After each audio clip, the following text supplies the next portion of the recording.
소설 인간혁명 7권 제5장 분주한 시간. 1953년이 되자 도다 조세이의 하루는 더욱 바빠졌다. 그야말로 자리에 앉아 있을 틈이 전혀 없을 정도였다. 매달 열리는 행사는 확대 일로를 걸었다. 먼저 1급 강의라고 일컫는 방편품, 수량품 강의와 일반 강의라고 일컫는 어서 강의를 도쿄의 이케부쿠로에 있는 도시마 공회당에서 거의 매주 실시했다. 게다가 한 달에 2회씩 수호회와 화양회, 그리고 수시로 열리는 이사회, 남녀 청년부나 부인부의 순회회의, 그리고 그 사이에 지방에서 개최되는 지부총회 등 그 수를 이루 헤아릴 수조차 없었다. 도다는 자신의 생활과 자유로운 활동을 위한 자금을 조달하고자 다이토 상공의 경영에 종사했다. 그리고 매일 아침 영업을 시작하기 전 야마모토 신이치를 비롯한 직원 몇 명에게 거의 1시간 동안 만반에 걸친 학문을 강의했다. 그리 긴 시간은 아니지만 매일 아침마다 강의했다. 직원들은 도다의 생기발랄한 지도와 맞물려 마른 모래가 물을 흡수하듯 사회에서 충분히 활약하기 위한 기초 지식을 빠르게 몸에 익혔다. 이 무렵 신이치는 다이토 상공의 영업부장이었다. 도다는 누구보다도 신이치를 위해 아침마다 강의 시간을 할애했다. 도다는 신이치의 훈육을 자신의 의무로 삼았기 때문이다. 도다의 사업이 고경에 빠졌을 때 신이치는 야학을 단념했다. 그리고 자신의 몸을 돌보지 않고 사업 재건에 몰두해 활로를 개척했다. 도다는 그런 신이치에게 자기가 아는 모든 학문을 전수하고 싶었다. 그것은 그야말로 도다 대학이라고도 할 수 있는 학문 연찬의 터전이었다. 오전 9시가 지나면 영업 활동이 시작되었다. 그러면 도다는 상담 절충이나 고객 대응에 대해 세밀한 지시를 차례차례 내리면서 사업가로서의 상온에 철저히 전력 투구했다. 그는 언제나 모든 기능을 최대로 회전시켰다. 오전의 경무가 정오쯤에 일단락되면 도다는 가벼운 피로를 느끼면서 점심을 먹었다. 식사 때는 칼로리가 높지 않도록 무척 주의했다. 점심을 느긋하게 먹고 나면 도다는 잠시 쉬면서 사색하는 시간을 가졌다. 이때쯤 되면 2층 복도는 사람들의 발소리로 떠들썩했다. 같은 층에 있는 분실로 학회원들이 밀려오기 때문이다. 분실은 창가 학회 분실이다. 도다는 사업상의 볼일이 있는 사람에게만 다이토 상공의 사무실 출입을 허락했다. 일과 학회 활동을 엄격히 구별하고 조금도 혼동하는 일이 없었다. 분실이라고 해도 4대평쯤 되는 좁은 방이다. 손을 위로 쭉 뻗으면 닿을 듯이 낮은 천장에 폭 1m쯤 되는 창이 동쪽으로 나 있는 허술한 방이었다. 그 창문을 등지고 도다의 책상이 하나 놓여 있다. 책상 앞에는 다리가 7, 8개쯤 되는 긴 목재 의자가 나란히 놓여 있었다. 이렇다 할 것도 없는 병원 대기실 같은 모습이었다. 이 대기실에 도다가 모습을 보이면 그대로 곧바로 진찰실로 바뀌었다. 오후가 되면 이 방에는 인생의 환자들이 여기저기서 우르르 밀어닥쳤다. 많게는 60명이 넘는 날도 드물지 않았다. 고뇌하고 괴로워하는 사람들 뿐이었다. 그 고뇌도 천차만별이었다. 의사에게 버림받은 환자가 있는가 하면 빚쟁이에게 쫓겨 자살 직전까지 몰린 창백한 얼굴의 영세기업 경영자도 있었다. 남편이 바람을 펴 고뇌하고 분노하는 모습으로 지도를 기다리는 부인보도 있었다. 그 모습은 다른 어떤 수단으로도 못 고치는 고뇌로 가득 찬 인간 사회의 실태였다. 말하자면 이 분실에 모여드는 사람은 누구 할 것 없이 근심이 극에 달한 절망감에 시달리고 있었다. 장신의 도다가 창을 등지고 의자에 앉아 가볍게 기침을 하고는 상냥하게 말을 건넸다. 어떤 일인가? 30살쯤 된 어느 어머니가 이날 제일 먼저 와서 긴 의자에 앉아 기다리고 있었다. 그 옆에는 4살쯤 된 남자아이가 있었다. 부탁드립니다. 그 어머니는 엉거주춤하면서 머리를 깊이 숙인 채 아이를 앞으로 내밀듯이 하고 말하기 시작했다. 심각한 얼굴이었다. 이 아이 때문입니다. 입속에서 늘 피가 나서 어떻게 해야 좋을지 모르겠습니다. 요즘에는 빵 같은 것을 주면 흰 빵이 새빨갛게 될 때도 있습니다. 어머니가 손수건으로 아이의 입을 닦자 피가 빨갛게 묻어나왔다. 아이는 갸냘픈 모습으로 어머니가 하는 대로 얌전히 있으면서 둥글고 귀여운 눈으로 도다를 가만히 올려다보았다. 의사는 뭐라고 하던가? 도다는 아이 입속을 들여다보고는 근심스러운 얼굴로 고개를 갸웃했다. 그게 의사 선생님도 잘 모르겠다는군요. 성가신 병이로군. 도다가 한숨을 쉬었다. 그리고 예리한 시선으로 어머니를 보며 물었다. 언제 입회했는가? 지난 4월입니다. 덕분에 이 1년여 동안 공덕을 많이 받았습니다. 하지만 이 아이를 생각하면 너무 가엾어서. 어머니는 울음 섞인 목소리로 신상에 관한 이야기를 시작했다. 입회 전 남편과 이별한 뒤 아이넷을 데리고 지금껏 고투했다. 그런데 그동안에 큰아들을 병으로 잃었다.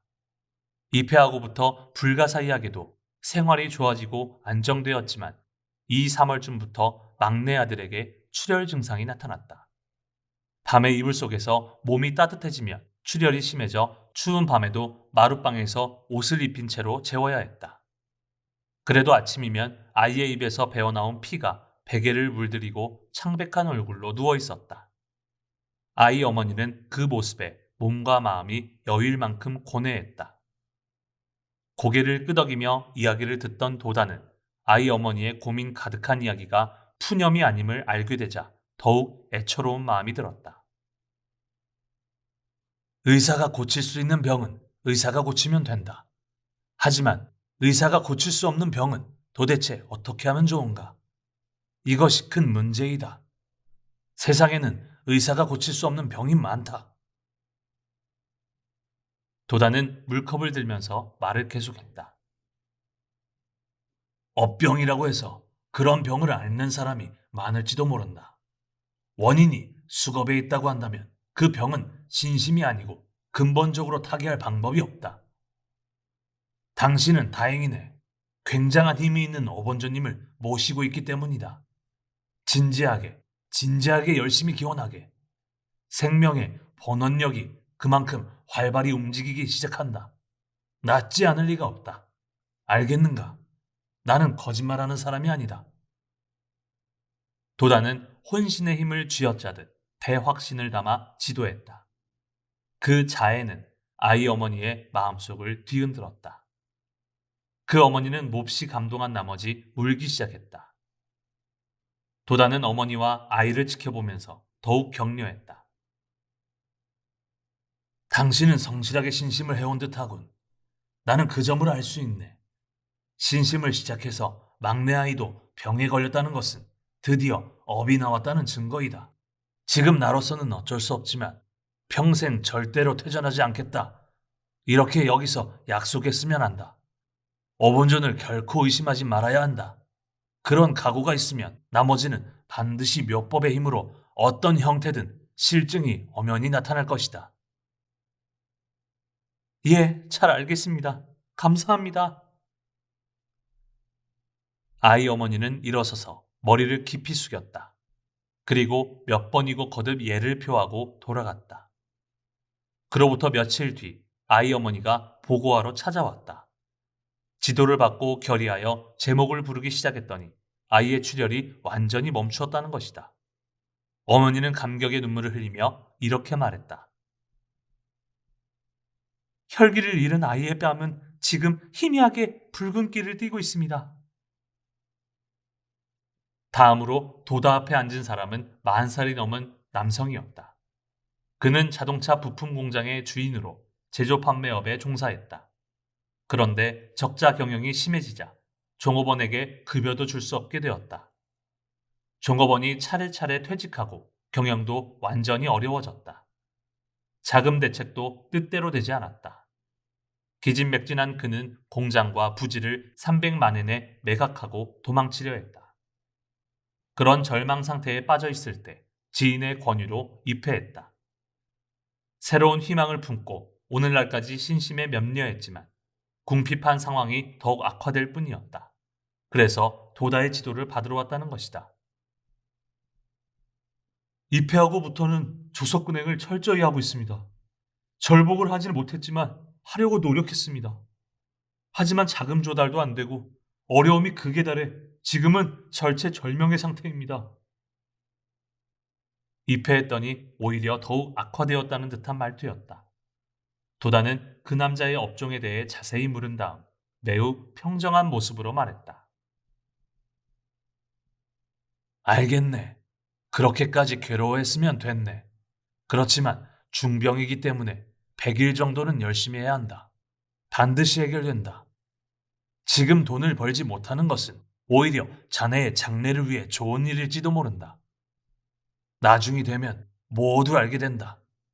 의심하지 말고 매일매일 오로지 앞으로 나아가는 신앙을 해야 한다. 입회한 지 얼마 안 된 남성이다. 그는 도다의 싱거울 만큼 단순한 지도에 반신반의하는 표정으로 돌아갔다. 하지만 그는 도다의 지도를 충실히 따랐다. 몇 달 뒤 그는 지부간부회에서 확신이 가득한 체험담을 발표했다. 어쩔 수 없이 공장의 조업을 정지해야 하는 상태에서 눈 딱 감고 도다 선생님에게 지도를 받았습니다. 그 외에 다른 방법이 없어 오로지 지도대로 실행하겠다고 굳게 결심했습니다. 그러고 나서 오원조님께 진지하게 기원하고 절복에도 더욱 노력했습니다. 그러자 점점 생명력이 솟아났습니다. 그와 함께 지금까지는 생각조차 할 수 없던 유리한 조건으로 달마다 정기적으로 생산해달라는 주문이 들어왔습니다. 우리 회사는 자금 한 푼 들이지 않고 게다가 이전과는 비교할 수도 없는 수익을 거두게 되었습니다. 꿈인가 하고 기뻐했는데 또 한 곳에서도 유리한 조건으로 주문이 들어왔습니다. 거듭되는 현증에 저는 자신감이 붙었습니다. 지금은 종업원 18명과 함께 날마다 바쁘게 작업하고 있습니다. 제 심경이 변하자 직원들도 다시 태어난 듯이 생기발랄하게 열심히 일하게 되었습니다. 지금 같아서는 이들에게 좋은 기숙사라도 빨리 지어주고 싶을 정도입니다. 지금 생각해보면 도다 선생님이 말씀하셨듯이 그렇게 열심히 뛰고도 자금을 조달할 수 없었던 것이 제게는 공덕이었습니다. 만약 그때 자금을 조달할 수 있었다면 초조해야 하던 저로서는 아마 적자를 내는 사업을 계속하다가 수습할 수 없는 상태에 내몰렸을 것입니다. 그러면 아마도 목이라도 맺겠지요. 시간이 지나 나중이 되지 않으면 범부로서는 알 수 없는 어번조님의 굉장함과 도다 선생님의 지도의 훌륭함을 절실히 느끼는 요즘입니다. 분실은 사람들로 가득 차 있었다. 의자에 앉아있는 사람보다 서 있는 사람이 많을 정도였다. 공장 폐쇄의 위기에 처한 공장주 다음에는 기진맥진한 표정을 한 주부가 도다 앞에 앉았다. 흐트러진 머리카락에 혈색도 좋지 않았다.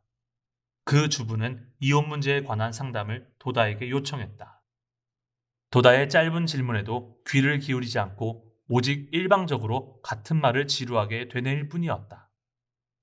도다는 그 주부의 푸념을 인내 깊게 듣다가 갑자기 큰 소리로 화를 냈다. 도대체 누가 이 사람을 데리고 왔는가? 그 주부를 데리고 온 지구 담당원인 듯 했다. 도다의 엄한 시선과 마주치자 부끄러운 듯이 중얼거렸다. 죄송합니다. 참으로 죄송합니다. 어번조님을 수지했더라도 진실한 신심을 하지 않는 사람에게 어떤 지도가 통하겠는가? 도다에게는 그럴 의무가 없다. 알겠는가? 확실히 신심을 시켜서 데려오게. 신심을 진지하게 해도 어쩔 도리가 없다고 한다면 나는 어떤 일이 있어도 지도할 것이다. 신심이 없는 사람을 내가 지도해야 한다는 그런 책임은 없을 터이다. 오늘은 돌아가게. 불쾌해진 도다는 두 사람을 냉담하게 돌려보내고 말았다. 방 안은 순간 긴박감으로 굳어졌다. 몸을 움직이는 사람조차 없을 만큼 조용했다. 그런 가운데 30살쯤 된 어느 남성이 조심스럽게 앞으로 나왔다. 그는 끊임없이 머리를 긁적이면서 황송해야 하는 작은 목소리로 말하기 시작했다. 실은 저는 형무소에 들어가기로 되어 있는데 와야 할 입소 통지가 전혀 오지 않습니다. 어떻게 된 일일까요? 이대로 가만히 있어야 좋을지 아니면 그래도 형무소에 가야 좋을지 망설이고 있습니다. 유쾌한 이야기가 아닌가? 잠옷 유쾌하다는 듯 도다는 껄껄 웃기 시작했다. 이 남성은 입회 전에 사기죄로 기소되었다. 그 뒤 입회한 다음부터는 일심불란하게 신심에 면려했다. 그러다 얼마 전 형 확정 판결을 받았다. 그런데 수감장이 전혀 오지 않았다. 입회하고 얼마 되지 않은 사이에 그는 인간성이 완전히 바뀌어 스스로 자진해서 속죄 생활을 바라고 있었다. 하지만 통지가 없는 이상 어떻게 해야 할지 망설이고 망설인 끝에 도다의 지도를 받으러 왔다는 것이다. 그가 머리를 긁적이며 여기까지 말하자 도다는 온정을 담아 말했다. 그렇게 서두를 필요는 없다. 나도 알고 있지만 형무소라는 곳은 자진해서 갈 만큼 좋은 곳이 아니다. 잠시 기다려보게. 서류를 분실했을지도 모른다. 어쨌든 기다리면 된다. 그렇다고 해도 불법은 국법보다도 엄연한 인과의 법칙이다. 세간법, 국법, 불법을 삼법률이라고 하는데 세간법보다는 국법이 강하고 국법보다는 불법이 강하다. 그렇다고 해서 신심을 하면 국법을 어겨도 괜찮다는 것은 절대로 아니다. 국법을 어기면 국법에 따라 재판을 받는 것은 당연하다.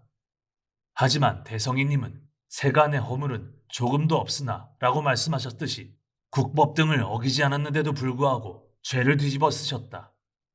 신심 때문에 박해를 받고 유죄를 당하셨다. 그것이 광손유포를 위해 사는 참된 불법자의 모습이다. 또 사람에 따라서는 숙명적으로 죄를 범하지 않으면 안 될 상황에 처하고 마는 사람도 있다. 인간의 그런 본원적 숙명을 타개하기 위한 법이 묘법이고 신심이다. 어쨌든 불법을 어기면 3세에 걸쳐 그 죄가 훨씬 무겁고 생생세세 고통을 받아야 한다. 말법의 민중이 차마 눈뜨고 볼 수 없는 불행을 겪는 이유는 과거세의 불법을 어긴 죄장 때문이다. 그래서 누구라도 신심을 해야 할 필요가 있다. 이 세상에서 절대적인 행복을 잡으려면 어느 누구라 해도 불법을 따라야 한다. 자네는 아직 젊다. 단단히 신행하게 면려하게. 지금 자네가 겪고 있는 불행이 이윽고 꿈처럼 여겨질 때가 반드시 온다. 이것만큼은 지금 말해두겠네. 뜻하지 않은 격려에 남성의 눈에는 눈물이 글썽거렸다. 도다는 범죄자인 그를 책하지 않았다. 그뿐 아니라 신심의 핵심까지도 친절하고 자상하게 가르쳐 주었다. 그는 도다의 얼굴을 보았다. 그리고 감동했다. 그가 지금까지 인생에서 만난 사람 가운데 도다만큼 포용력이 큰 사람도 없었다. 이런 인물을 만난 것은 처음이었다. 고매한 설교를 하는 것 같으면서도 실은 관념적이고 공허하기만 한 세간의 보통 종교인과는 전혀 동떨어진 무엇인가가 도다에게 있음을 그 남자는 직감하지 않을 수 없었다. 그는 머리를 깊이 숙이고 자기도 모르게 눈물을 흘렸다. 지금 이 분실에는 현대사회의 온갖 고뇌가 가득 차 있었다. 이 세상의 그늘에 천차만별로 실제하는 고뇌라는 고뇌가 좁은 분실이라는 세계에 가득 모여 있었다고 해도 좋다. 그 고뇌의 해결은 현대의 사회 정책 등이 감당할 수 있는 문제가 아니었다.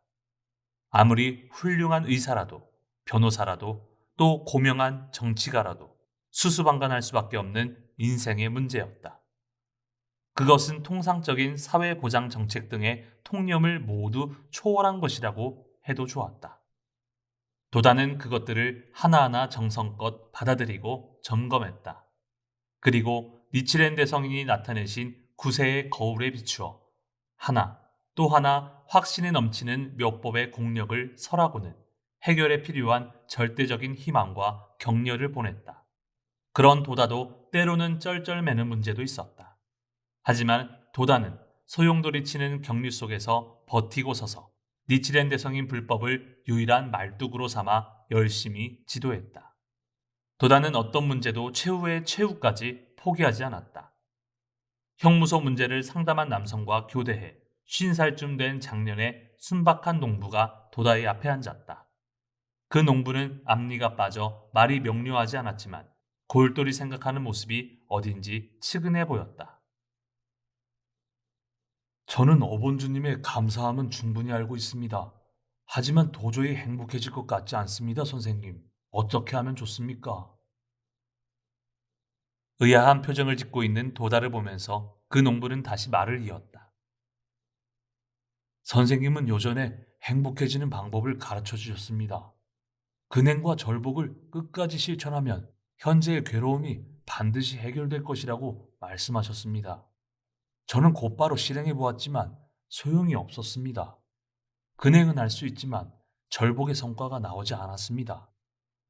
절복하려고 마을 사람들에게 많은 이야기를 했지만 누구 한 사람 제대로 상대해 주지 않았습니다.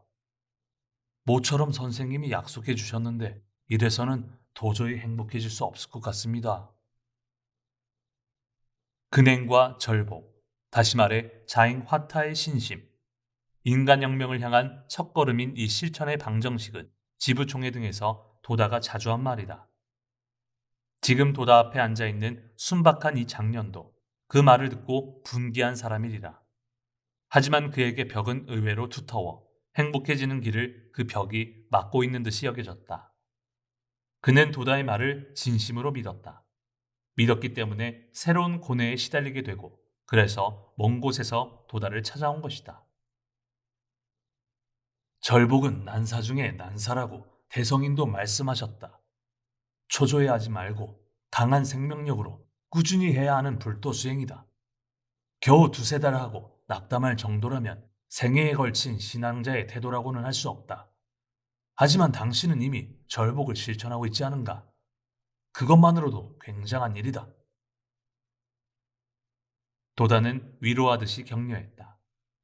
그런데 왜인지 그 농부는 완고하게 입을 다물고 있었다. 그리고 머뭇거리면서 입을 열었다. 선생님, 저는 할 수 없습니다. 어째서인가?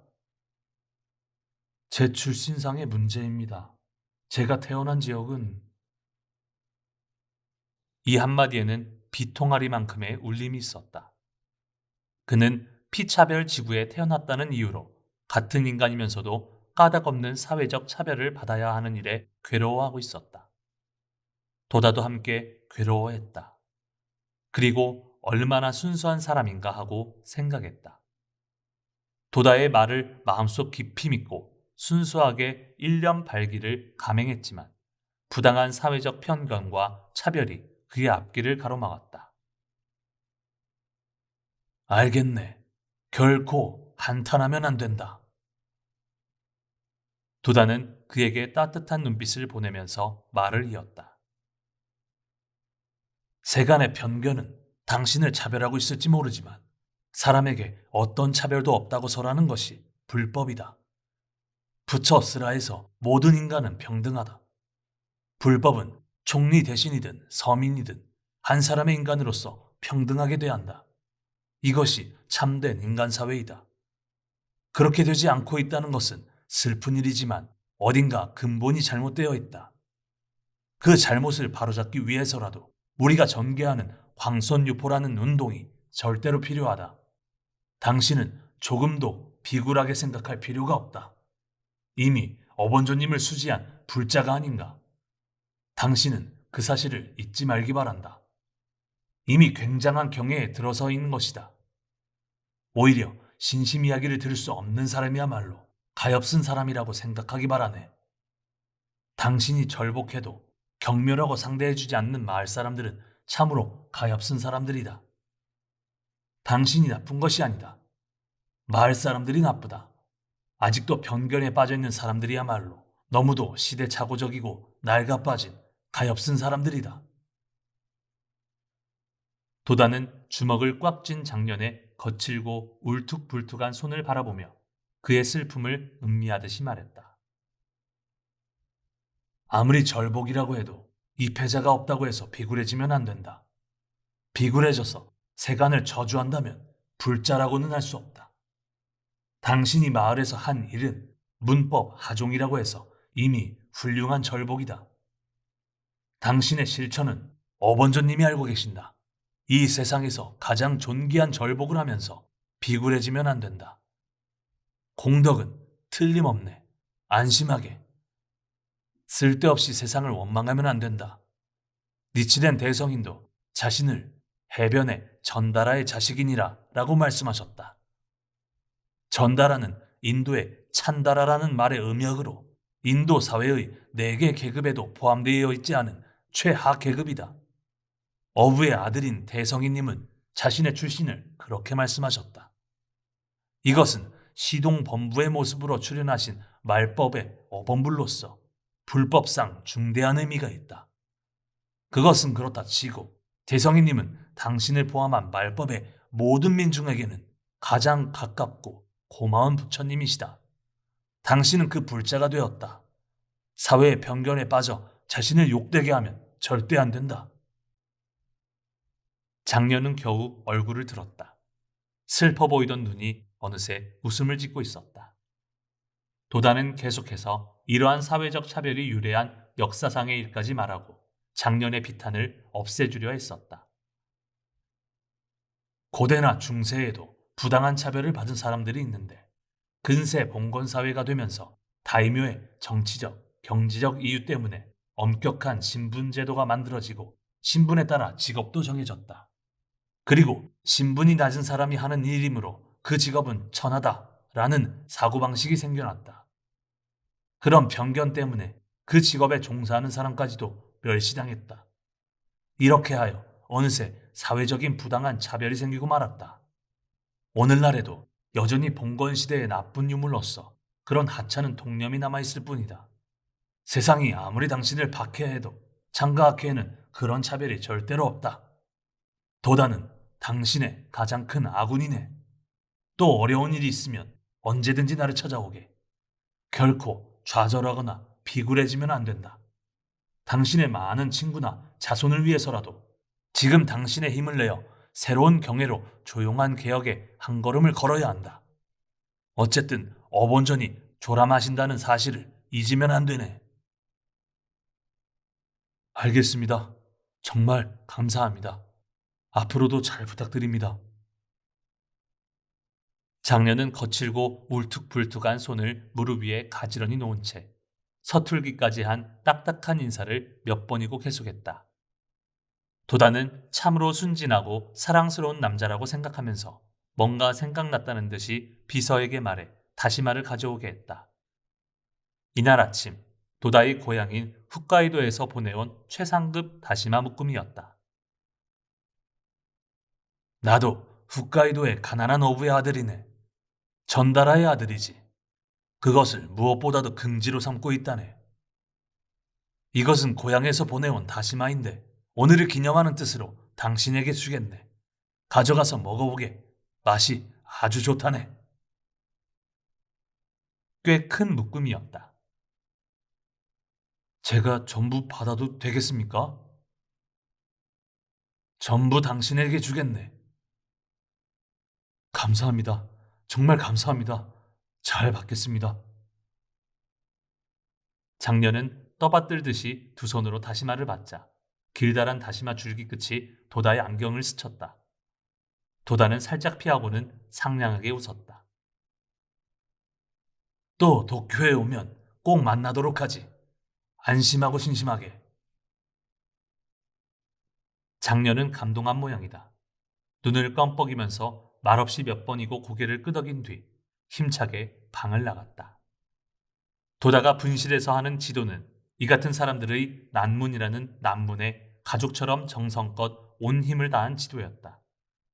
그리고 불법의 진수야말로 모든 것을 해결하는 이 세상의 유일한 근원력이라고 말했다. 지도는 심한 피로를 동반하는 작업이었다. 하지만 찾아오는 학회원들의 모습을 보면 도다는 자기 몸 상태를 잊은 채 온 힘을 다해 지도했다. 도다는 어떻게 해서든지 그들을 분기시켜야만 했다. 살고 있는 집이 내일 경매에 붙여진다고 고뇌하는 사람, 빚을 짊어진 데다 남편이 위암에 걸리자 가족의 동반 자살까지 생각하는 부인, 부모의 이혼을 작은 가슴으로 아파하는 딸들. 도다는 이들에게 한 몸에 짊어지듯 자신의 일처럼 지도했다. 도다가 짊어진 무게는 무거웠다. 지구만큼이나 무겁다고 생각한 적도 있었다. 인간이라는 동물은 고뇌하는 존재일지도 모른다. 그 인간을 위해 그는 열심히 광선유포 달성을 향해 나아가자며 자신을 남모르게 채찍질했다. 지금 생각해보면 분실에서 한 도다의 지도는 구하기 어려운 귀중한 지도였다. 어느 간부는 틈만 나면 분실에 가서 한쪽에 앉아 말없이 귀 기울여 들었다. 그리고 불법상의 심오한 지도가 얼마나 굉장한지를 구체적으로 배웠다. 작업복을 입은 청년이 있었는가 하면 오사카에서 온 하루키 세이이치로 지부장의 얼굴이 보일 때도 있었다. 시간은 오후 2시부터 4시까지지만 언제나 제 시간을 지나 5시를 넘기는 것이 보통이었다. 지도를 받으러 온 사람들은 모두 돌아가고 배우러 온 간부들만 방에 남는다. 도다는 그들과 가벼운 인사를 교환하고는 허둥지둥 다이토 상공 사무실로 들어갔다. 그리고 저녁을 먹으면서 외근 사원의 보고를 받기도 하고 앞으로 시작될 저녁 강의를 생각하기도 했다. 분주한 시간은 언제나 정체하지 않고 흘러갔다. 이해 하계강습회는 7월 31일부터 닷새간 예년처럼 총본산 다이세키사에서 열렸다. 참가 인원이 무려 4,500명을 넘게 되어 지난해의 1,500명보다 3배로 비약했다. 이 숫자 하나만 보더라도 한 해 동안 학회원이 얼마나 비약적으로 증가했는지 알 수 있으리라. 도다는 매우 건강해 보였다. 어느 날 오후 도다는 수영대회를 하자고 제안했다. 종무원 뒤에 급류를 막아 만든 작은 댐이 있는데 많은 청년들을 데리고 그곳으로 갔다. 삼나무 거목으로 둘러싸인 댐에 도착하자 도다도 옷을 벗고 물에 뛰어든 청년들이 튀기는 물방울을 맞으며 함께 즐거워했다. 물속에서 몇 분이나 견디는지 잠수 시합을 할 때 한 청년이 좀처럼 올라오지 않았다. 동료 한 명이 걱정되어 더 이상 참지 못하고 말했다. 설마 물에 빠져 죽은 것은 아니겠지? 수면을 들여다보는 청년에게 도다가 웃으면서 말했다. 걱정할 것 없네. 장례를 치를 절은 가까우니. 이윽고 물속에서 청년이 수면 위로 얼굴을 내밀었다. 일동은 와 하고 웃으며 소리를 질렀다. 발가벗은 도다는 청년들에게 둘러싸인 채 콘크리트 위에서 책상 다리를 하고 앉았다. 그는 먼 옛날 유바리에서 보낸 교사 시절이 떠올랐는지 회고담을 시작했다. 나는 18살 때 교사가 되어 아이들과 곧잘 놀았다. 19살 때는 교장을 대신해 400명 정도 되는 아이들을 돌보았는데 월급이 24맨이었다. 나는 오전 중에 공부를 끝내고 오후에는 날마다 산에서 놀거나 기마전을 하게 했는데 아이들이 무척 좋아했지. 조례 때는 참 좋았다. 내가 교단에 오르면 모두들 공손히 인사하는데 그 모습이 얼마나 귀여웠는지 모른다. 여기저기 삼목나무 숲속에서 매미 소리가 요란했다. 저편으로는 소나기 구름이 한여름을 묘사한 그림의 배경처럼 피어올랐다. 도다는 즐거운 듯이 이야기를 계속했다. 인생은 모름지기 생명력이 강해야 한다.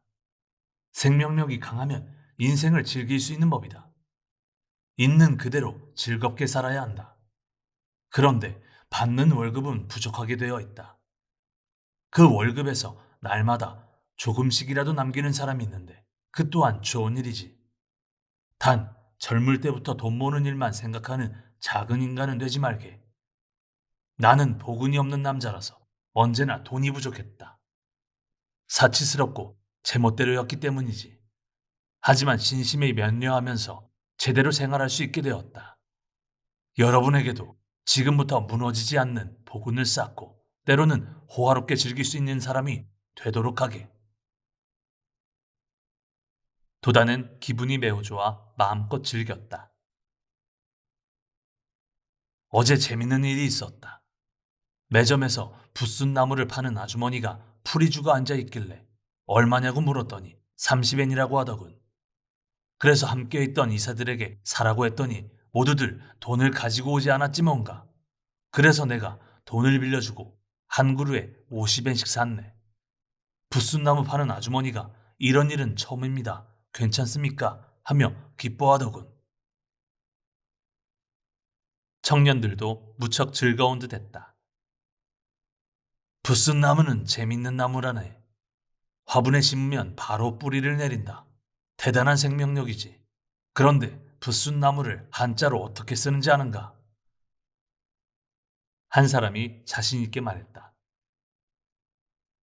나무 목에 신을 붙여 신이라고도 쓰고 나무 목에 불을 붙여 불이라고도 씁니다. 오, 자네 상당한 학식이군. 나무 목 밑에 밀을 붙여 밀이라고도 쓰지. 예로부터 있는 나무로 여러 가지 설도 있지만 만엽 집에도 나온다네. 도다의 이야기는 끊임없이 계속 이어졌다. 수영 대회도 좌담회로 끝이 났다. 태양이 기울면서 나무 그늘이 주위에 조용히 드리워졌다. 이제 돌아갈까? 도다가 일어섰다. 청년들은 도다와 맨몸으로 대화하던 이날을 잊을 수 없었다. 예년처럼 변함없이 바쁜 학예 강습회였다. 도다는 연일 법화경 수량품을 강의하고 질문회를 담당했다.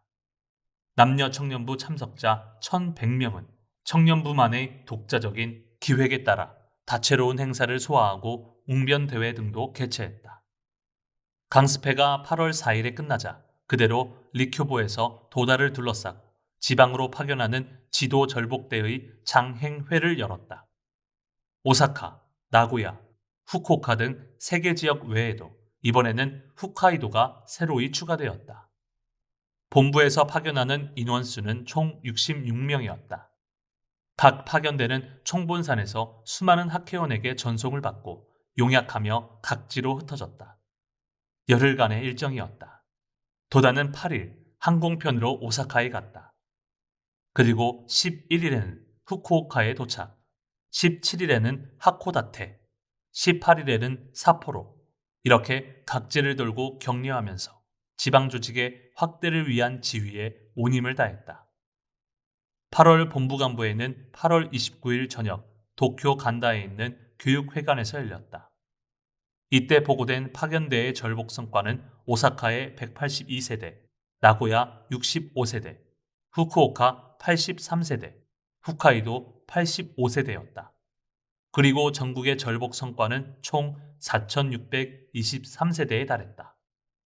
학예 강습회와 지방지도라는 8월의 양대 행사는 대성공리에 끝나고 창가학회가 크게 발전하는 비약대가 되었다. 9월이 되자 지금까지 순간으로 발행하던 기관지 세이쿄 신문이 주간지로 발전했다. 순간으로 발행하는 마지막 호가 된 8월 30일자부터 2엔씩 가격을 낮춰 한 부에 10엔이 되었다. 발행 부수는 2만 1000부에 불과했지만 2년 전 발간 당시를 생각하면 4배나 비약한 숫자였다. 가을이 되자 본부 행사가 재개되고 교학부원 후보생 제3기 111명이 결정되었다.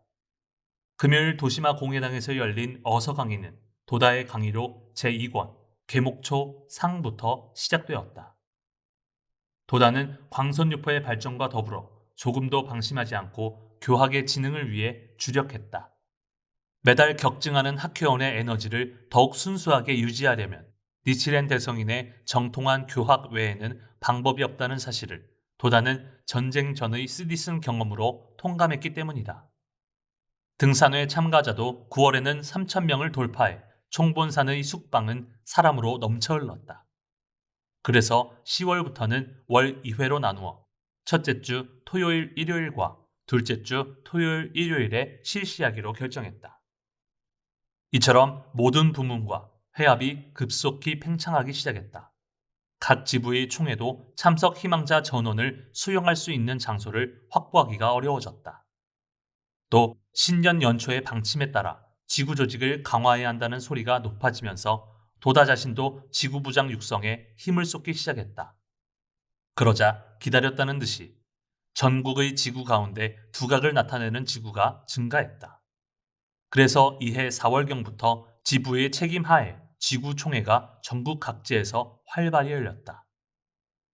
도다는 지구총회에 직접 참석하지는 않았다. 그런데 9월 27일로 예정된 나가노현 가루이자와 지구의 총회에는 처음으로 참석했다. 도다는 이렇게 멀리 떨어져 있는 지방의 지구가 온 힘을 다해 절복전을 전개한다는 사실을 알자 그곳의 회원이 오본전을 수지하려면 그때마다 상경해야 하는 불편을 고려해 사찰을 건립해야겠다고 생각했기 때문이다. 가루이자와는 아사마산 기슭의 남동쪽으로 펼쳐진 고원으로 유명한 피서지이다. 그 무렵 가루이자와에는 1천 수백 호의 별장이 있고 인구는 1만 4천 명 안팎이었다. 주민 대부분은 어떤 형태로든 별장과 관련된 일을 하며 생계를 꾸렸다. 전쟁 중에는 독일인 중심으로 유럽 여러 나라의 사람이 살았는데 이윽고 도쿄와 요코하마 등에서 별장으로 피난 오는 사람도 늘어났다. 전쟁이 끝나자 가루이자와는 미군의 휴양지가 되고 호텔은 일반 병사의 휴양시설로, 대형 별장은 고급 장교용 휴양시설로 접수되었다. 이들 미군과 그 가족이 드나들자 지역은 번화했다.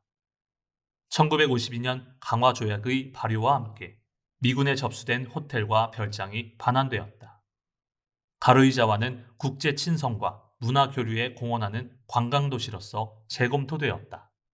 그리고 여름뿐 아니라 겨울에도 관광객을 유치하고자 빙상 경기장 5곳을 신설했다.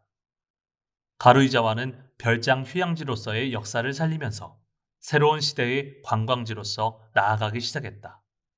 그러나 전쟁 후의 이 시기에 모든 주민이 그런 부흥의 혜택을 받지는 않았다. 별장 휴양지로서 화려하게 회복할 수 있었던 그 그늘에는 어려운 생계를 안고 괴로워하는 사람들도 많았다. 1951년 4월 이 지역에 오본전을 수지하는 하나의 씨앗이 뿌려졌다. 대대로 민노북의 1년종을 강하게 믿던 그의 집안은 전쟁 전에는 주물 공장을 운영했다. 그런데 종전과 함께 주물 공장이 도산하자 지금은 수도 시설을 설치하는 일을 하고 있었다. 종교의 정사를 알고 입회했지만 일이 거의 없어 시간이 남아돌 정도였다. 그는 2~3명의 동지를 확보하고자 그들과 함께 시내를 돌며 절복하러 다니는 일이 일과가 되었다. 생활은 점점 어려워졌다. 그들은 지역의 3,000세대를 향해 절복을 감행했지만 수십 명의 입회자가 나왔을 뿐 금세 벽에 부딪히고 말았다. 여전히 생활은 어려웠다. 쌀 뒤주의 바닥을 보며 걱정하는 날이 여전히 계속되었다. 일도 없었다. 하지만 그들은 오본전을 더욱 믿을 수밖에 없었다. 기차싹이 마련되면 시네스선을 따라 연고자를 찾으러 씩씩하게 나섰다. 시네스선에 걸쳐 있는 도시와 마을은 동쪽의 다카사키에서 서쪽의 고모로, 무에다, 나가노, 나오에스에 이른다. 그리고 북쪽의 구사스, 남쪽의 고우미선에 걸쳐 있는 마을로 홍교의 전선을 넓혀갔다. 동서남북으로 크게 움직이자 절복이 착착 진행되었다. 이 무렵 가루이자와의 지구가 결성되어 한 달에 1회 열리는 지구 강의에 이즈미다 히로시가 출장을 오게 되었다. 이즈미다의 지도를 통해 이윽고 일을 찾은 사람도 늘어나고 직업을 바꿔 갱생의 첫걸음을 내딛는 사람도 나왔다. 지구 간부회에 나가보면 지구 내에 공덕이 넘쳐 흐르기 시작한 기운을 확실히 느낄 수 있었다. 모두가 크고 작은 공덕을 서로 이야기하는 간부회였다. 절복 의욕은 더욱 왕성해져 1953년 4월에는 300세대의 지구가 되었다. 불타오르는 기세는 큰 힘을 발휘하는 법이다. 이때부터 달마다 세대수의 20에서 25%로 절복 성과가 이어지고 입회 세대수는 전국의 지구 가운데 언제나 최고에 들기까지 했다. 4월에 300세대이던 이 지구는 9월에는 750세대가 되어 있었다. 산간 지역에 있는 지구로서는 보기 드문 일이었다. 이렇게 작은 읍면 단위의 절복 상승은 미래에 빛나는 영광보의 기록이 되었다고 해도 좋다. 의기왕성한 지방지구에 도다는 사찰 건립의 구상을 가지고 참석했다. 그런데 도다를 만나자 지구의 미숙한 신심은 당장에 그 정체를 드러내고 말았다. 지구의 가장 오래된 참석자조차 신심한 지 겨우 2년이 넘었을 뿐이고 지구 회원은 대부분 입회하고 불과 몇 달밖에 되지 않았다. 일상의 학회 활동이 공덕의 원천임을 몸으로 확실히 알았지만 창가학회 정신의 유래를 이해하는 수준에는 도저히 미치지 못했다. 도다를 비롯한 학회 본부 일행은 지구총회 하루 전인 9월 26일 저녁 가루이자와 역에서 내렸다. 지구의 많은 회원이 밀어닥쳤음은 말할 나위도 없다. 일행은 여관에서 느긋하게 휴식을 취했다. 도다는 기분이 좋았다. 고원의 가을 저녁은 상쾌하고 편안했다. 이튿날 간부 일행은 정오가 되기 전에 지구총회가 열리는 곳으로 직행하고 도다가 탄 차는 사찰 건립 후보지를 답사하려고 도중에 다른 길로 빠졌다. 현지 간부 한 명이 안내에 나섰다. 역에서 걸어서 20분 정도 걸리는 곳에 언덕이 있고 그 일대에 수천 평에 달하는 별장과 좋은 땅이 있었다. 그 간부는 지주와 교섭해 200평이든 300평이든 분양을 받기로 약속을 받아 놓았다. 가격도 저렴했다. 구름 한 점 없는 화창한 가을날이었다. 맑게 갠 푸른 하늘이 끝없이 펼쳐져 있었다. 주변에 인가도 하나 없는 한산한 초원이다. 가을 풀이 여기저기에 얼굴을 내밀고 있을 뿐 사람의 그림자는 전혀 없었다. 안내자는 조금 득이양양한 듯했다. 도다는 주위의 풍경을 가만히 둘러보며 말했다. 별장으로서는 좋은 곳이구나. 선생님, 아사마산이 보이지 않아서 이등지로 되어 있지만 산 쪽으로 묘지를 만들 수도 있고 결코 나쁜 장소가 아닙니다. 게다가 이 부지를 전부 사서 사찰을 세울 자리만 제외하고 나머지는 분양지로 팔면 살 사람은 얼마든지 있습니다. 상당히 유리한 토지입니다. 천성이 장사꾼인 그는 잠옷 묘안이라는 듯 도다에게 말했다. 도다의 얼굴에 그 순간 그늘이 지나갔다. 이마에 주름을 지은 채 슬픈 표정이 되었다. 그 간부는 지구회원에게 자주 말했다. 그의 묘안이라는 것은 이러했다. 4,000평이든 5,000평이든 전부 사들인다. 그 가운데 사찰이 들어서는 2, 300평을 별도로 하고 나머지 땅을 분양해서 팔면 도쿄에서 공덕받은 회원들이 다투어 사려고 할 것이다. 사찰을 건설하고 유지하는 자금을 그 수익금으로 충당하면 참으로 일석이조가 아닌가? 현지의 회원들은 이 이야기를 듣고 그런 달콤한 일이 있을 수 있는가 하고 의심하며 대수롭지 않게 생각했다. 하지만 이 간부는 자기 생각을 끝까지 고집했다. 도다가 이 땅에 서자 그는 기회가 있다라는 듯 묘안을 피력한 것이다. 도다는 그 간부의 신심이 슬프고 또 한심스러웠다. 그가 연초부터 간부 육성에 힘을 기울이기 시작한 만큼 그것은 슬픈 충격이었다. 도다는 지금까지 돈에 미쳐 창가학회 조직을 이용하려고 호시탐탐 노리는 자들을 몇 번이고 엄하게 격퇴했다. 전쟁 전에도 그랬고 전쟁 후의 혼란기에는 더욱 방심할 수 없었다. 앞으로 조직의 비약적인 확대가 눈에 보이는 이상 학회 정신의 일념을 순수하게 지키려면 이와 같이 돈에 미친 사람을 근절하지 않으면 안 된다고 줄곧 생각해왔다. 그러던 것이 지금 신뢰할 만한 간부 입에서 사찰 건립 자금을 토지 분양으로 벌자는 계획을 듣고 만 것이다. 더구나 그 간부는 그것이 당연하다는 듯이 생각하고 그 생각을 조금도 의심하지 않았다. 도다는 경악했다. 창가학회는 어디까지나 청정한 신심의 단체이어야 한다. 만약 이런 간부가 많아진다면 금전 문제로 신심이 무너지고 학회는 순식간에 붕괴되리라.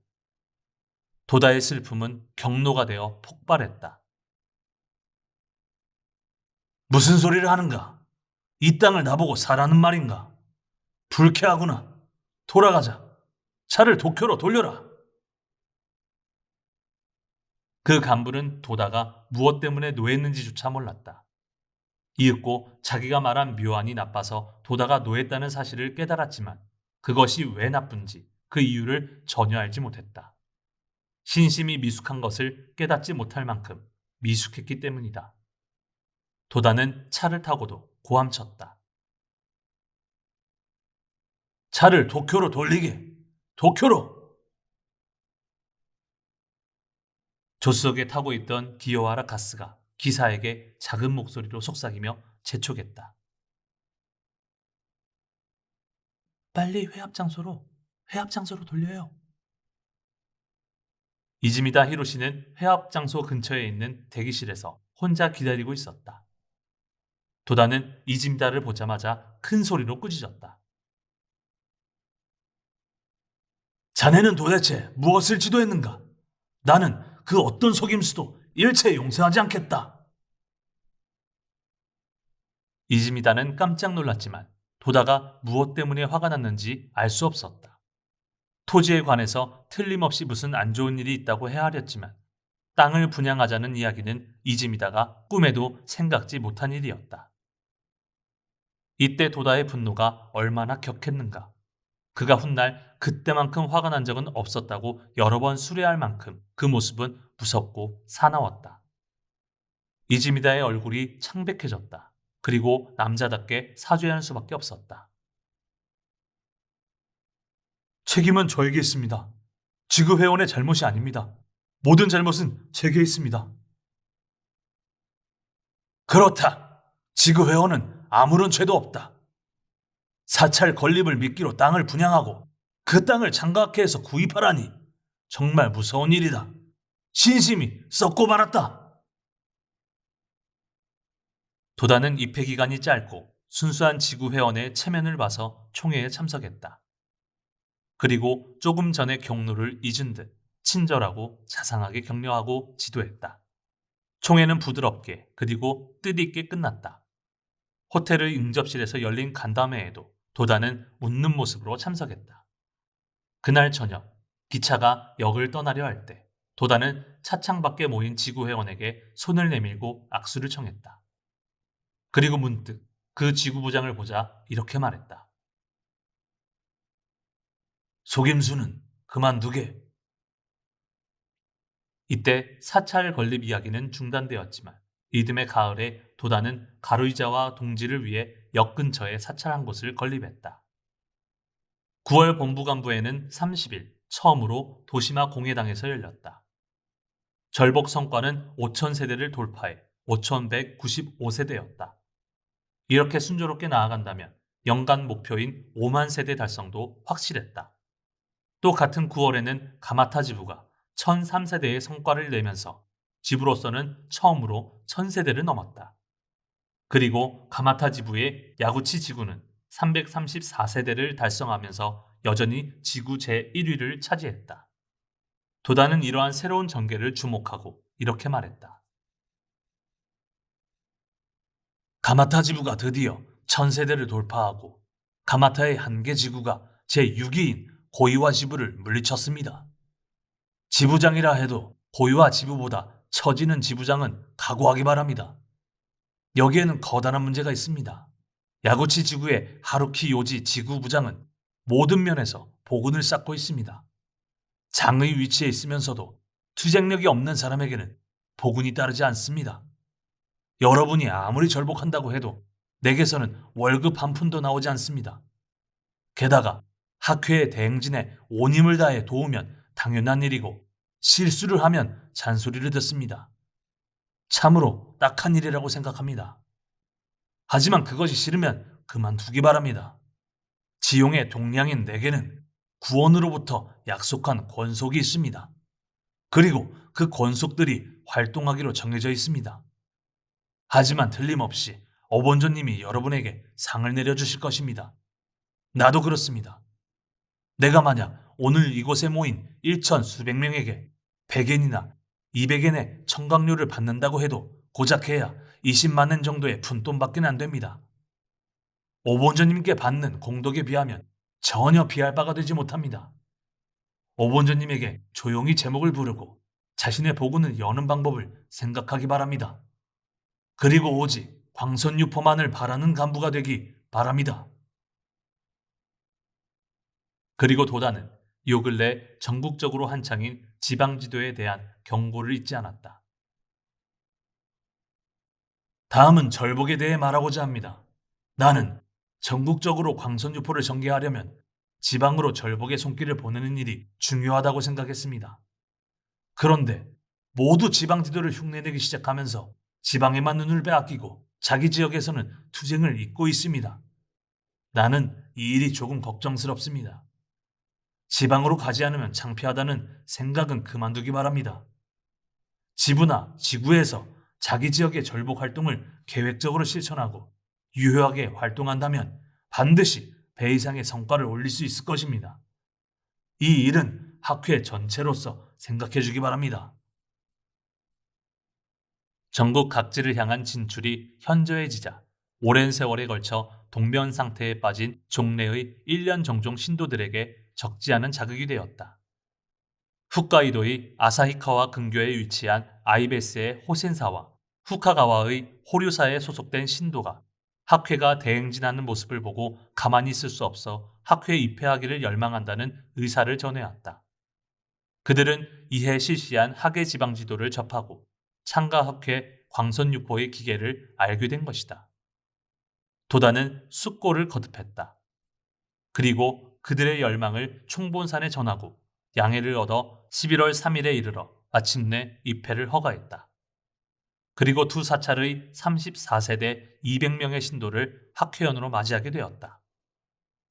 광선유포의 선풍은 전국 방방곡곡에까지 미치기 시작했다. 그 모습은 아직 세간에 거의 드러나지 않았지만 커다란 약진의 태세는 착착 이루어졌다. 가을에 이르러 거행된 각지의 지부총회는 모두 이 선풍의 강력함을 나타냈다고 해도 좋았다. 9월 20일에 스키지 지부 제2회 총회, 9월 23일에 나카노 지부 제2회 총회, 10월 18일에 센다이 지부 제4회 총회, 11월 1일에는 분쿄 지부 제2회 총회가 이어졌다. 이 모든 총회에서 도다는 1년간 근행을 빠뜨리지 않고 계속하고 다달이 절복 활동에 힘쓴다면 반드시 현재의 고뇌에서 탈출할 수 있다는 점을 자신의 생명을 걸고 호소했다. 무너지지 않는 행복의 길은 오본전을 깊이 믿고 끊임없는 실천을 지속하는 것 외에는 없다는 사실을 도다는 통감했기 때문이다. 11월 13일 창가학회 본부는 신주쿠구 시나노마치 32번지에 있는 신본부로 이전을 마쳤다. 신본부의 설치는 지난해부터의 현안이었다. 완전히 협소해진 니시칸다 본부를 이용하는 불편을 타개하고자 1952년에 회원의 찬동을 얻어 건설 자금을 모았다. 하지만 갑자기 총본산의 오중탑 복원공사 등에 기진할 필요가 생겨 본부 건설은 연기되고 말았다. 도다의 진심 어린 정성은 본부 건설보다는 총본산 부흥을 우선으로 했다. 1953년 중반이 지나자 니시칸다의 본부는 꼼짝조차 할 수 없는 상황이었다. 이미 신본부의 설치를 잠시도 유예할 수 없는 상태였다. 9월 시나노마치에 있는 어느 나라 대사의 공간이 매물로 나왔다. 토지 면적은 275평, 3층 건물의 건평이 205평인 목근 콘크리트의 서양식 주택으로 1935년에 건설되었다. 9월 4일 곧바로 간부가 그곳을 답사하고 그날 저녁에 개최한 임시지부장 회의에서 구입하기로 결정했다. 그리고 일찌감치 16일에 매매 계약을 마치고 10월 10일에 인도하기로 결정했다. 가격은 1,150만 엔이었다. 2층에는 다다미 70여 장을 깐 대강당을 만들고 그 외에는 세교 신문사를 비롯한 각 부의 분할 사용을 위해 크게 개축했다. 개축 공사는 한 달 만에 완료되고 개축비는 200만 엔이었다. 11월 13일 정오를 기해 도다 주세이를 비롯한 간부 100명이 니시칸다의 옛 본부에 모였다.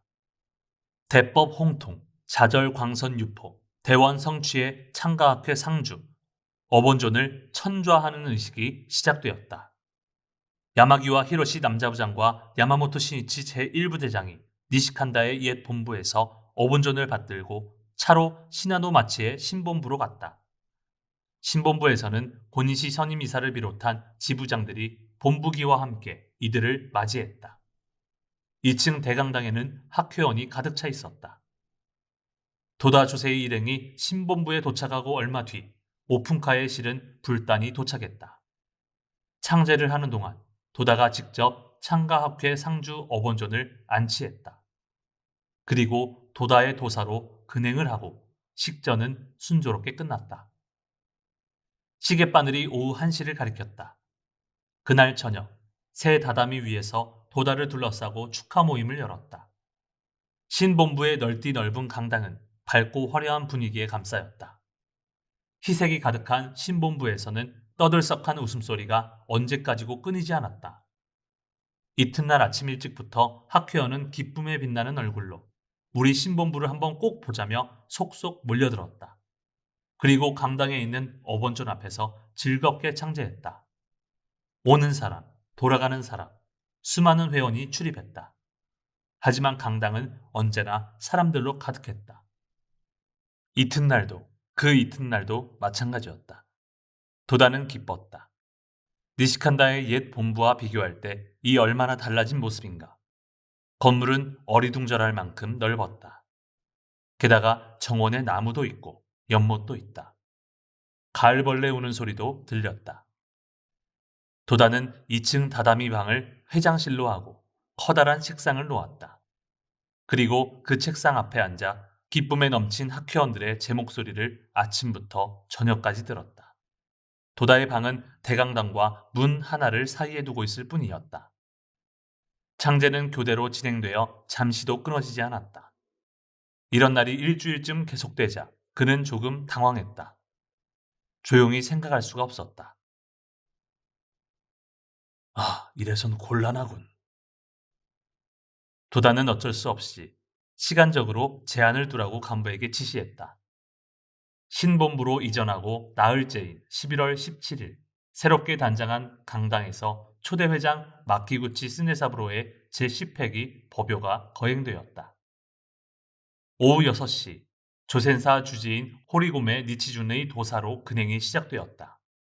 노령의 마키구치 부인과 손자 그리고 그 외의 도다를 비롯한 지구부장 이상 모든 간부들이 참석했다.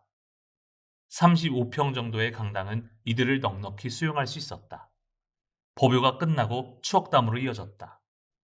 그 중에서도 마키구치와 오랫동안 친교를 맺고 또 마키구치를 깊이 이해한 호리고메는 마키구치가 어떤 인물이었는지를 그립게 말했다.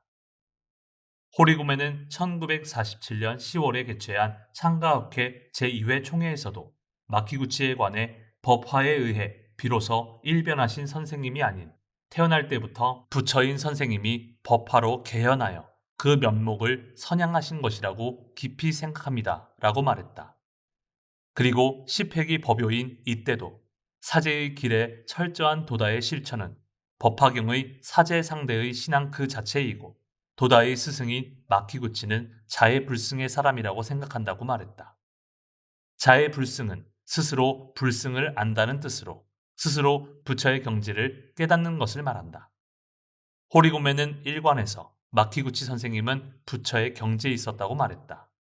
또 조자이사 주지인 호소이 세이도가 발표하고 이어서 마키구치에게 친히 가르침을 받은 학회 간부 6명이 마키구치의 위대함을 끝없이 이야기했다.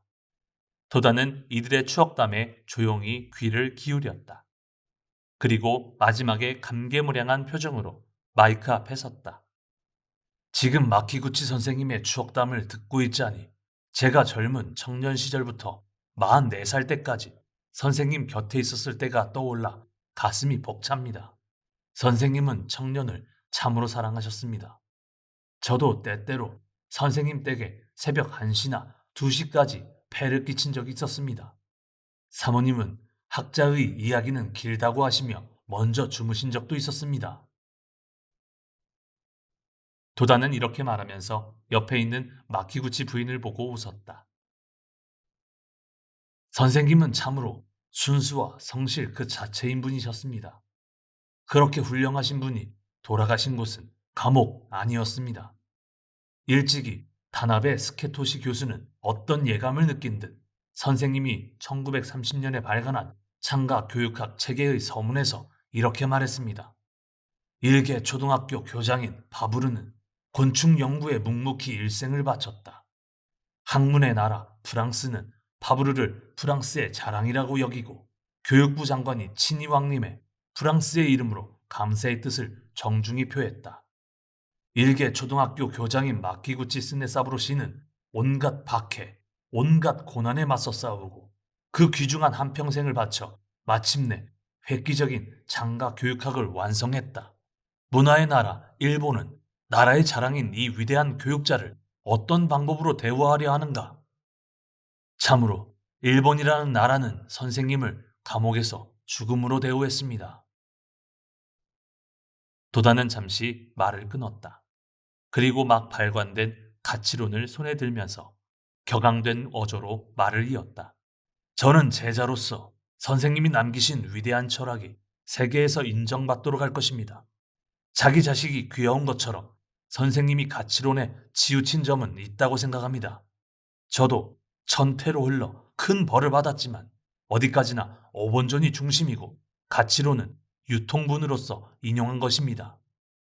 이렇게 하지 않으면 가치론을 살릴 수가 없습니다. 그 때문에 10년간 세상에 내놓지 않았는데 앞으로는 반드시 세상에 내놓으려고 합니다. 이 세 가지 가치 세계를 세계적인 철학으로 인정받을 때까지 해야 합니다. 제 시대에서 하지 못한다면 여러분이 해주기 바랍니다. 부탁합니다. 이때 도다는 가치론의 위치를 부여했다. 도다는 오직 한 사람뿐인 유죄로서 이날을 위해 가치론을 발행했다. 그와 동시에 대학에서 영어를 가르친다는 간다 조지에게 그 계율을 영어로 번역하게 하고 세계 각국의 대학에 기증할 준비를 추진했다. 마키구치를 깊이 그리는 가을 저녁, 참석자들은 마키구치 부인의 인사를 끝으로 오후 9시에 회합을 마쳤다. 행사는 분주히 차례차례 이어졌다. 11월 22일에는 제9회 본부총회가 기다리고 있었다. 이해 격증한 학회원은 회합 장소인 도쿄 간다스루 가다이의 주호대학교 강당 주변에 새벽 4시 무렵부터 모여들었다. 조장 이상의 간부로 참석 자격을 제한했지만 오전 9시경에는 참석자 행렬이 강당을 몇 겹이고 둘러쌌다. 총회는 개회가 예정된 오전 10시보다 조금 전에 시작되었다. 오전 식수는 경과보고, 조장 대표의 포부, 체험단 발표, 부인부 대표의 포부로 이어지고 호리니치코, 미치타니 니쇼 법주 등의 승려가 축사를 발표했다. 그리고 도다 조세이 회장의 강연으로 들어갔다. 8살짜리 어린이가 37.5kg의 짐을 지고 32km의 산길을 걷는다면 그 아이는 얼마나 고통스럽겠습니까? 하지만 씨름 선수가 똑같은 무게의 짐을 지고 산을 넘는다면 틀림없이 가을 경치를 바라보며 유유히 산을 넘을 것입니다. 지금 세상을 보면 가족이 8명이라는 짐, 장사가 부진이라는 짐, 중병이라는 짐 등을 지고 비틀비틀 걷는 사람과 유유히 인생을 걷는 사람이 있습니다. 그리고 내가 생각하기에 아무래도 비틀거리는 무리가 많습니다. 도다의 유머러스한 이야기에 폭소가 터졌다. 그래서 세상을 고통스러운 곳이라고 믿어버립니다. 이것은 대단한 잘못입니다. 무엇을 위해 태어났는가? 법화경의 중생 소유락이라고 있듯이 이 세상에 놀러온 것입니다.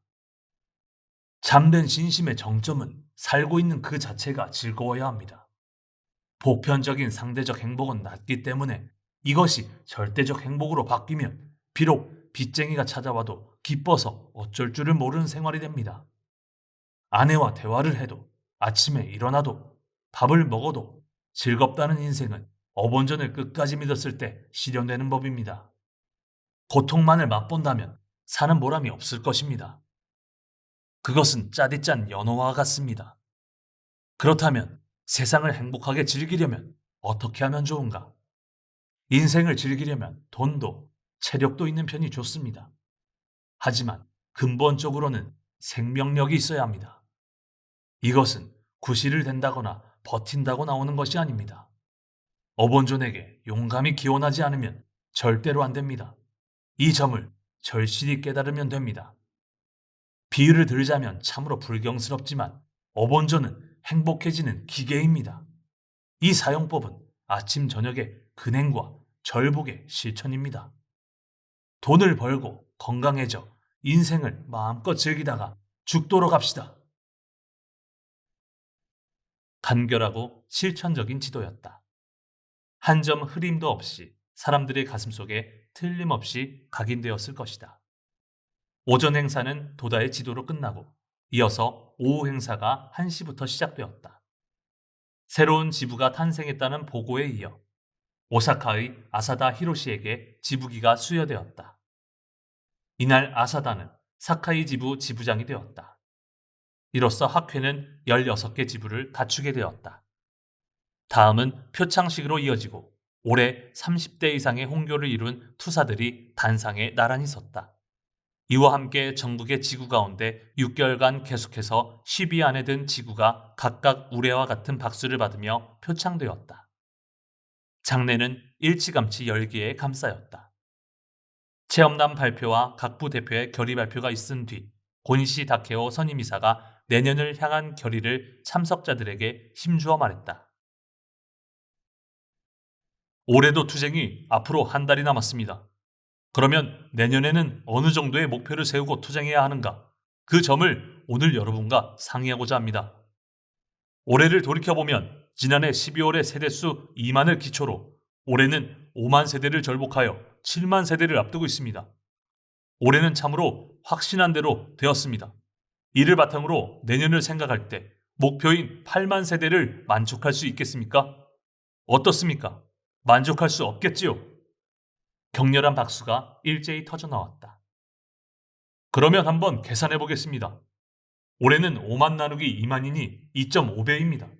이 계산을 내년에 적용해 보면 7만 곱하기 2.5니까 17만 5천이 나옵니다. 올해 말에 세대수인 7만과 합하면 24만 5천이 됩니다. 하지만 선생님은 내년에 17만 5천이 아닌 8만 세대만 목표로 하십니다. 선생님의 마음을 헤아려 보자면 하나는 여러분을 때로는 쉬게 해주고 싶다이고 다른 하나는 신입 회원에 대한 지도가 소홀해질까 걱정이다. 이렇게 두 가지라고 생각합니다. 여러분, 우리는 선생님의 이런 마음을 헤아려 내년에는 13만 세대 절복을 목표로 하여 총 20만 세대를 달성하고자 하는데 어떻습니까? 장내에서는 성대한 박수가 끊이지 않았다. 그러면 제가 대표로서 선생님께 약속드리겠습니다. 고니시는 도다를 향해 돌아서서 자세를 바르게 하고 말했다. 회장 도다 선생님, 저희는 내년에 20만 세대 달성을 완벽히 수행할 것을 서원합니다. 또다시 박수가 터졌다. 이어서 도다가 강연할 차례가 되자 총회의 감동은 극에 달했다. 도다는 담담히 말하기 시작했다. 오전에는 행복해지기 위한 실제적인 방법론을 논했는데 이번에는 동양 철학의 근원이라고 해야 할 원리에 대해 말하겠습니다. 도다는 생명의 영원함에 대해 말하고 마지막으로 절복의 서원을 언급하고 이야기를 마쳤다. 여러분이 생명의 영원함을 부정해도 사실은 어쩔 도리가 없습니다. 거기에 불교가 있습니다. 내세에도 고생하는 일이 없어야 하지 않겠습니까? 뜻한 대로 훌륭한 생활을 하고 싶으면 현세에서 성불하는 방법 외에는 다른 길이 없습니다. 조금 전 아버지는 8만 세대라고 하는데 아들이 반대하여 13만 세대를 하고 싶다고 했습니다. 참으로 불효 같지만 그것으로 여러분이 행복해진다면 이 불효를 용서하겠습니다. 도다는 이때 불효라고 말했지만 과연 1년이 지나 1954년이 끝나고 보니 절복수는 총 10만 2020세대밖에 되지 않았다. 도다 조세이가 광선 유포를 추진하는 지휘는 참으로 침착하고 훌륭했다. 그의 확신은 잘못됨이 없이 그대로 정확한 숫자로 나타났다. 물론 단순한 산수 계산이 아니었다. 총회가 끝나고 저녁이 되었다. 도다는 야마모토 신이치를 불러놓고 문득 니치렌 대성인의 일체 중생이 이의 고를 받음은 모두가 아는 니치렌 1인의 고가 되느니라 라는 어설을 배독하고는 학회 회장직이 참으로 책임이 무겁고 고통스러운 자리라고 말했다. 언뜻 보기에 침착하기까지 한 그의 투쟁 속에는 뼈를 깎는 듯한 고투가 따랐기 때문이다. 12월 20일 남자청년부 제2회 총회가 시나가와구의 호시야과대학교 강당에서 열렸다. 4월 19일에 열린 제1회 총회 때는 불과 700명이 결집했지만 이번에는 오후 1시 개회에 맞춰 달려온 청년들의 수가 그 몇 배에 달했다. 올해 초두 도다조세이는 4개 부대로 구성된 남자 청년부에게 한 개 부대당 1000명으로 확대하는 목표를 제시했다. 그것이 연말에는 부원수를 모두 합하자 5340명이 되었다. 총회에 모인 청년들이 의기왕성함은 말할 나위도 없었다. 꽉 짜여진 식순에는 체험단 발표가 없었다. 그 대신 연구 발표로서 각 부대에서 선발한 청년 8명이 각자 일상에서 연구한 내용을 발표했다. 민족 문제, 자본주의 경제와 공산주의 경제에 대한 문제, 문화 국가 문제 등의 여러 가지를 논했는데 그중 이색적인 표제가 있었다. 사와다 류이치가 발표한 지금은 애송이이지만 이라는 제목의 연구 발표였다. 인쇄공인 그는 도요토미 히데요시를 예로 들면서 훗날 크게 성공한 이는 젊은 날에 고투에 있다고 논했다. 그리고 현재 그의 처지를 자신의 연구에 대입하여 말했다. 그는 묘법을 수지한 청년으로서 입정 안국론의 나는 비록 기량은 적으나 황송하게도 대승을 배우고 있으니 라는 한 구절에서 감격의 눈물을 흘렸다. 그리고 도다 조세이의 제자라는 긍지를 새롭게 했다. 그리고 현재의 고투 속에서 장래의 날개를 펼치는 대성을 확신하고 있다는 환희와 결의를 계속 말했다. 끓어오르는 그의 열의는 많은 청년에게 공감을 불러일으켰다. 색다른 연구 발표이지만 체험을 통한 묘법의 원리와 확신에는 설득력이 있었다. 도다는 처음부터 끝까지 싱글벙글했다. 청년부의 성장을 진심으로 기뻐하고 이윽고 이 청년이 사회에서 제1인자로서 활약하는 모습을 그렸으리라. 도다는 청년의 성장을 기대한다고 언급하고는 그날의 강연을 간단히 끝냈다. 모든 것을 깊이 신뢰하는 증거라고 해도 좋았다. 회장 강연 직후 사회자가 참석자 전원을 일어서게 했다. 야마모토 신이치가 단상으로 올라가 청중에게 등을 돌리고 서 있는 도다를 향했다. 장내는 엄숙한 공기로 일변했다. 정적이 감도는 가운데 신이치의 긴장된 목소리가 한층 더 높이 울려 퍼졌다. 도다의 뒤에는 청년부 수뇌들이 나란히 서 있었다. 선서, 도다 주세희 선생님, 저희는 말법 대절복의 스승이자 또 전 세계 대철학자이신 선생님이 저희 청년에게 거는 기대가 크다는 점을 생각할 때 저희 모두는 감격의 일념으로 가슴이 벅찹니다. 지금 여기에 묘법의 용사 5천여 명이 결집을 끝내고 다가올 입종 702년부터 전개할 대법전에 대해 저희는 다음과 같이 선서하는 바입니다. 하나, 저희 남자 청년부 용사 전원은 종교혁명에 몸을 바치고 모두 함께 그 마음을 하나로 하여 세계 광선 유포의 대위협을 완수할 것을 삼가 대어본존께 서원하는 바입니다. 하나, 저희 남자 청년부 용사 전원은 도다 조세희 선생님의 위대한 목적인 전 인류의 구제라는 의지를 이어받아 선생님의 훌륭한 수하가 되어 그 달성을 위해 신명을 바쳐 끝까지 투쟁할 것을 서원합니다. 하나, 저희 남자 청년부 용사 전원은 학회의 선구자이자 도다 회장의 무의의 제자임을 자각하고 어떤 시대가 되더라도 또 어떤 싸움터에 나가더라도 절대로 동지를 배신하지 않고 저희의 사명을 완수할 것을 서원합니다. 이상과 같이 삼가 선서합니다. 도다는 서 있는 채로 꼼짝도 하지 않았다. 안경만이 때때로 반짝 빛날 뿐이었다. 선서 낭독이 끝나자 장내에는 감동의 박수가 폭풍처럼 일었다. 선서는 수호회의 선서 3개조를 기본으로 한 것이다. 신이치는 모든 남자 부원 중에서 선발되어 사제의 길에 살아가겠노라고 서원한 수호회의 결의를 틀림없이 모든 남자 부원과 함께 철저히 하고 싶었으리라. 시대의 발전과 더불어 이날 한자리에 모여 미래를 서원한 많은 벗이 모든 싸움터에서 투쟁하며 나아갔다. 어떤 싸움터에 나가더라도 라는 한 구절은 미래 영원에 걸쳐 남자부 출신자의 존귀한 정신의 주축이 되었음은 말할 나위도 없다.